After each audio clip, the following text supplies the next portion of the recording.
Wrestling this week. South Central Calhoun, Emmetsburg getting together. Yeah, South Central traveled up there last week to wrestle both Emmetsburg and Mance Northwest Webster, and really the Twin Lakes regular season championship was on the line. Ended up being kind of a tough night for the Titans.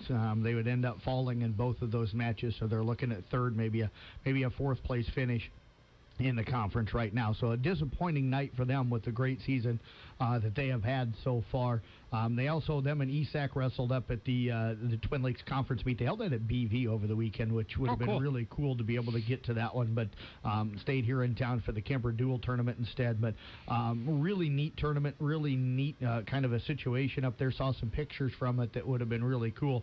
But the South Central there took fourth. It was ESAC finishing up in seventh. Chase McAllister was a champion for South Central Calhoun.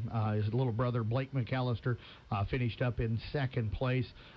For ESAC, Dawson Mack was a champion at 138.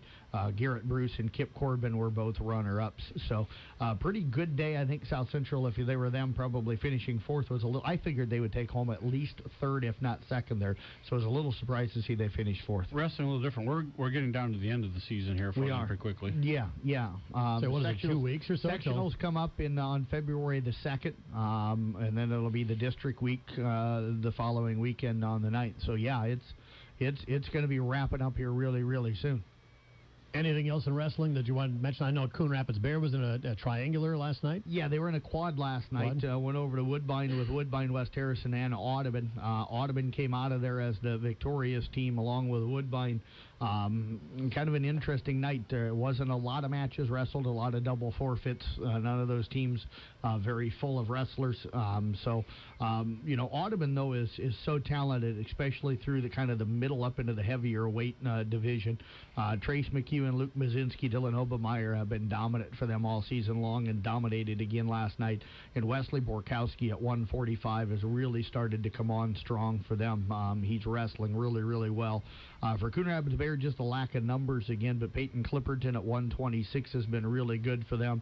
Lane Nemani has been outstanding. Aaron McAllister had a good match, some good matches for them last night as well. It'll be interesting to see how they can do individually once, we get into the sectionals and districts and what their brackets will look like. Also, Audubon was up at the Kemper Dual tournament on Saturday. It was Kemper finishing up in fourth there. Missouri Valley went out and won it, and was Storm Lake in second place. But Ben Schmitz continues to dominate people at 113. Really did not get challenged all day.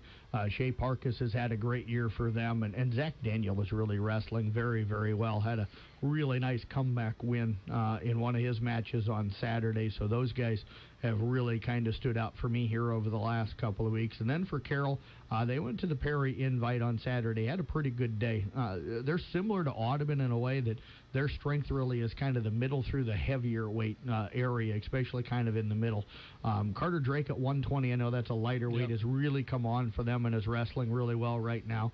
Abraham Dirks at 145, and then you kind of get into that run with Parker Clucky and Luke Woosley at 160 and 170.